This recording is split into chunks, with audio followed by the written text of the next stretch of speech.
విజయవాడ గుంటూరు నగరాల్లో కొత్త నిర్మాణాల జోరు ఎలా ఉందో నకిలీ నోట్ల జోరు దానికి మించి ఉంది. ప్రతి 100 నోట్లలో 2-3 నకిలీ నోట్లు వస్తున్నాయని లోకల్ వ్యాపారస్తులు వాపోతున్నారు. ఆంధ్ర రాజధానిలో భాగంగా ఉన్న ఈ సిటీల్ని టార్గెట్ గా చేసుకుని దొంగ నోట్లను బయట నుండి ఇక్కడకు తీసుకొచ్చి సర్క్యులేట్ చేస్తున్నారని పోలీసులు చెబుతున్నారు.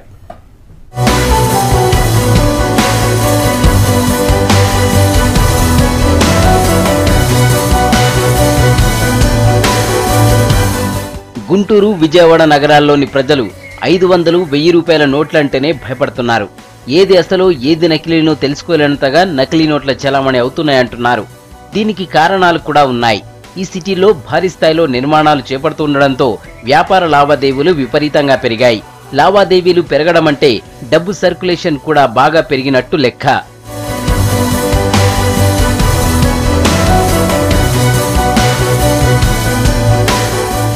అలాగే ఈ రెండు సిటీల్లో నివాసం ఉండడానికి వచ్చిన వాళ్ల సంఖ్య బాగా పెరిగింది. మరోవైపు సెక్రటేరియట్ కట్టడం, హెచ్ఓడి ఆఫీసులు రావడంతో వేలాది మంది ప్రభుత్వ ఉద్యోగులు కూడా వచ్చారు.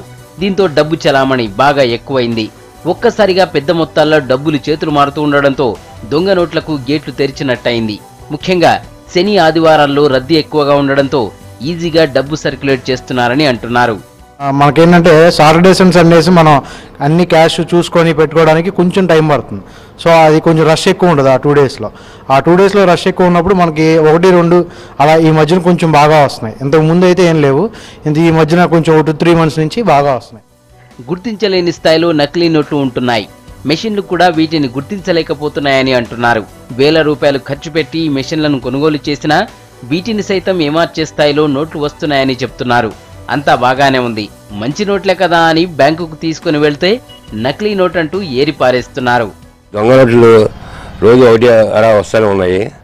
కస్టమర్స్ దగ్గర అన్ని చూడాలన్నా కూడా మాకు ఇబ్బందిగా ఉంది. బిజినెస్ టైంలో అన్ని చూడాలన్నా కూడా ఇబ్బందిగా ఉంది. ఎక్కడి నుంచి వస్తున్నాయో మాకు అర్థం కావట్లేదు. దానికి పేపర్ చదువుతుంటే పాకిస్తాన్ బార్డర్ నుంచి, బంగ్లాదేశ్ నుంచి వస్తే పేపర్ చదవటం వరకే కానీ ప్రభుత్వం దీన్ని అరికట్టలేకపోతుంది. ఈ 1 ఇయర్లో దాదాపు 10,000 రూపాయలు మాకు 1000 రూపాయల నోట్లు వచ్చాయండి. బ్యాంకు తీసుకెళ్తే కేసు పెట్టమని అడుగుతున్నారు. ఈ మధ్య కాలంలో పొరుగు దేశాల నుండి ఈ దొంగ నోట్లు వస్తున్నాయని పోలీసులు అనుమానిస్తున్నారు. ముఖ్యంగా పాకిస్తాన్, బంగ్లాదేశ్ దేశాల నుండి రవాణా అవుతున్నట్టు తమకు సమాచారం ఉందని చెప్తున్నారు. నోట్ల విషయంలో అవగాహన అంతంత మాత్రంగా ఉండి క్యాష్ ట్రాన్సాక్షన్ ఎక్కువగా ఉన్న ప్రాంతాలను ముందుగా సెలెక్ట్ చేసుకుని అక్కడ ఏజెంట్స్ ను ఏర్పాటు చేసుకుని ఈ నోట్లను చెలామణి చేస్తున్నారట. వెస్ట్ బెంగాల్ నుండి విజయవాడకు నకిలీ నోట్లను రవాణా చేస్తున్న వారిని పోలీసులు పట్టుకోవడమే దీనికి రుజువు. ఈ నకిలీ కరెన్సీ బంగ్లాదేశ్ కు వచ్చి అటు నుంచి బెంగాల్ మీదుగా ఆంధ్రాకు చేరుతున్నట్టు దీనివల్ల తెలిసింది.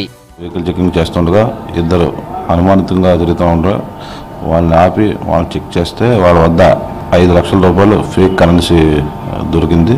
వాళ్ళని ఇంట్రాగేషన్ చేయగా అది మాల్డా, బంగ్లాదేశ్ మాల్డా నుంచి తీసుకొస్తున్నట్టుగా మనకి ఎవిడెన్స్ వచ్చింది. ఏది అసలు ఏది నకిలీ అనేది గుర్తించడం జనం అలవాటు చేసుకోవాలని నిపుణులు చెప్తున్నారు. నకిలీ నోట్లను గుర్తించడానికి ఆర్బీఐ చెప్తున్న చిన్న చిన్న సూత్రాలను దృష్టిలో పెట్టుకుంటే అసలువో నకిలీవో 90% వరకు మనకే తెలిసిపోతుందని అంటున్నారు. ఫేక్ కరెన్సీ నోటు కొద్దిగా థిక్గా ఉంటుంది, ఆర్డినరీ పేపర్ టైప్ ఉంటుంది. కరెన్సీ నోటు చాలా పల్చగా ఉంటుంది. సో ఆ థిక్నెస్ బట్టి మనం కౌంటింగ్ చేసేటప్పుడు మనకి ఈజీగా తెలుస్తుంది. First thing. రెండోది, అందులోని లైనింగ్ ఆర్బీఐ నెంబర్ తోటి ఉంటుంది, ఆర్బీఐ నేమింగ్ తోటి వస్తుంది. ఆ RBI naming with green indication తోటి ఉంటుంది, సిల్వర్ లైనింగ్ అంతాను. దాన్ని నోటిని అటు ఇటు మూవ్ చేస్తున్నప్పుడు సిల్వర్ లైనింగ్ సిల్వర్ కలర్లోకి, గ్రీన్ కలర్లోకి మారుతూ మనకు కనిపిస్తూ ఉంటుంది. సో అదొక సెకండ్ ఐడెంటిఫికేషన్ మనం తెలుసుకోగలుగుతాం. ఇలాంటి చిన్న చిన్న ఐడెంటిఫికేషన్ ఆర్బీఐ మనకి అందరికీ పాస్ చేస్తుంది. ఏపీ పోలీసులు కూడా ఫేక్ కరెన్సీని వీలున్నంతగా అరికట్టడానికి ప్రత్యేక టీంలను ఏర్పాటు చేసి వాటి మూలాలను తెలుసుకునే ప్రయత్నం చేస్తున్నారు.